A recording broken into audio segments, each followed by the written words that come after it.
नमस्कार दोस्तों, मेरा नाम है रोहित और आज हम बात करने वाले हैं वीडियो एग्ज़ाम के बारे में। राजस्थान स्टेट के अंदर वीडियो की भर्ती आ गई है, ग्राम सेवक जिसको हम कहते हैं, उसके बारे में, उसकी नोटिफिकेशन, उसके सिलेबस और स्ट्रेटजी के बारे में हम लोग बात करेंगे। उससे पहले आप लोगों के लिए थोड़ी सी ये मेरी डिटेल्स हैं, आप चाहें तो इसे पढ़ सकते हैं। इसके अलावा आज हम कुछ मेजर चीज़ों के बारे में बात करने वाले हैं, तो पहले मैं वो बता देता हूँ। जैसे कि पहले नोटिफिकेशन आ गई है, उसकी डिटेल मैं आप लोगों को देने वाला हूँ। साथ में सिलेबस क्या है और किस तरीके का एग्ज़ाम पैटर्न रहने वाला है, उस पर भी हम थोड़ा डिस्कस करेंगे। और उसके बाद में सेकंड पार्ट, अगर जो भी लोग इंटरेस्टेड होंगे उनके लिए स्ट्रेटजी वीडियो बनाई जाएगी।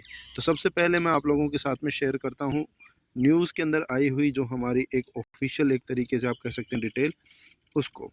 तो सबसे पहले वीडियो के 850 पद, सो टोटल पोस्ट कितनी है? 850 है, जिसमें कि आप देख सकते हैं इसे करवा कौन रहा है? राजस्थान कर्मचारी चयन बोर्ड करवा रहा है। ठीक है, नोटिफिकेशन जारी कर दी गई है इसके द्वारा। अब यहाँ पे देखिए 683 जो पोस्ट हैं 2000, ये हमारे पास जो पोस्ट हैं ये किसके लिए हैं?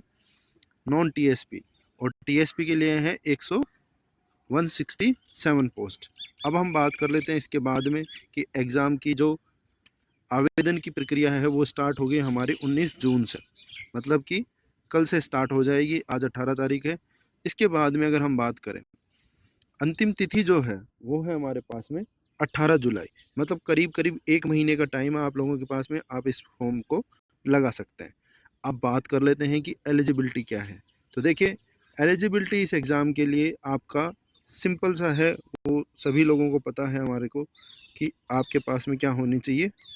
सीईटी होनी चाहिए। ठीक है, अगर आप सीईटी क्वालिफाई हैं तो आप इसको आवेदन कर सकते हैं। इसके अलावा एग्ज़ाम की जो प्रस्तावित, मतलब कि कह सकते हैं एक्सपेक्टेड एग्ज़ाम डेट है, वो सब ध्यान रख लीजिए।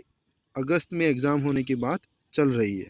ठीक है, सब लोग इस बात का बहुत बहुत ध्यान रखें। 31 अगस्त एग्ज़ाम डेट रखी जा रही है। और इससे भी ज़्यादा ज़रूरी ये है कि अगर एग्ज़ाम एक से ज़्यादा पारियों में होता है तो नॉर्मलाइजेशन की प्रक्रिया को अपनाया जाएगा। ठीक है, बात कर लेते हैं हम सिलेबस की और साथ में किस तरीके का एग्ज़ाम पैटर्न रहने वाला है।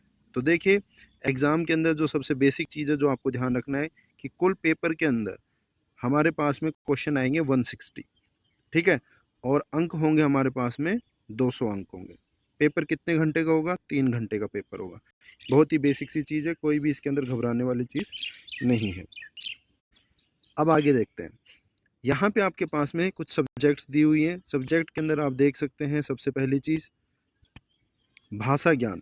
भाषा ज्ञान के अंदर आपके पास सामान्य हिंदी है और इंग्लिश है। ठीक है, 2 सब्जेक्ट आपको दी हुई है।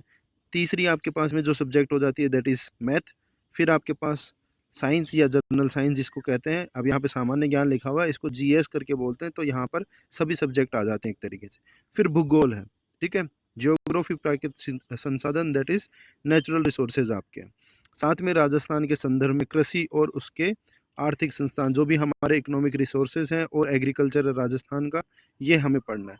और बेसिक हमारे पास में राजस्थान का इतिहास और उसकी संस्कृति पढ़नी है। और इन सब के साथ सबसे मेजर इम्पोर्टेंट जो है वो हमारा बेसिक कंप्यूटर। अब इन एग्ज़ाम को आपको जो चीज़ समझनी है वो ये है कि यहाँ जो पेपर होगा that will be multiple choice. और इस बात को ध्यान से सुन लीजिए, 1/3 1/3 क्या है? नेगेटिव है। तो प्लीज़ तुक्के मारना, सोच समझ करके मारना, तैयारी करके जाओ तो ही इसके अंदर बैठना, वरना बिना मतलब में पेपर में मत बैठना। ठीक है, अब चलिए कुछ बात कर लेते हैं इस पाठ्यक्रम के बारे में। ठीक है, सबसे पहले आप देखिए हिंदी भाषा। हिंदी भाषा का ये बेसिक सिलेबस आपको दिया हुआ है, जो ही सिलेबस नॉर्मल राजस्थान की लगभग जिस एग्ज़ाम में हिंदी आती है उस एग्ज़ाम के अंदर यही सेम सिलेबस आपको देखने को मिल जाएगा। इसके बाद बात करते हैं 20 मार्क्स की हमारे पास में क्या आएगी? इंग्लिश। तो आप देखिए, भाषा ज्ञान जो एक पार्ट है, ठीक है, 200 मार्क्स के अंदर से 50 मार्क्स का सिर्फ और सिर्फ लैंग्वेज है, हिंदी और इंग्लिश आप करते हैं तो।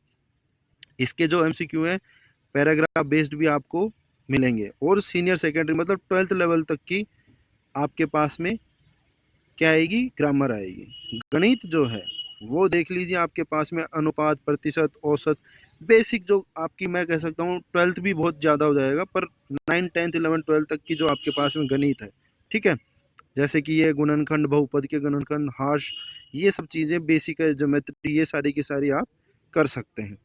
इसके बाद में अगर देखेंगे, और मैथ कितने नंबर की है, 30 नंबर की है, ठीक है भाई। जिसकी मैथ अच्छी है वो एग्जाम को बहुत अच्छे से निकाल सकता है। इसके बाद हम बात करते हैं सामान्य ज्ञान, ठीक है। सामान्य ज्ञान में सबसे पहले करंट आपका 10 मार्क्स का होगा, और साइंस, ये जो मैं कह रहा था आपको जनरल साइंस, इसमें भी इलेक्ट्रॉनिक्स, दूरसंचार, सैटेलाइट, तो मतलब एक तरीके से आईटी जो आप साइंस एंड टेक कहते हैं, ये मिक्स में आएंगे क्वेश्चन इसके। तो करंट से ही रिलेटेड मेजर पोर्शन कवर करना पड़ेगा। इसके बाद अगर आप देखेंगे तो तीसरी हमारे पास में, और ये है 20 मार्क्स की, और चौथा जो हमारे पास सब्जेक्ट है दैट इज़ भूगोल, ठीक है, ज्योग्राफी।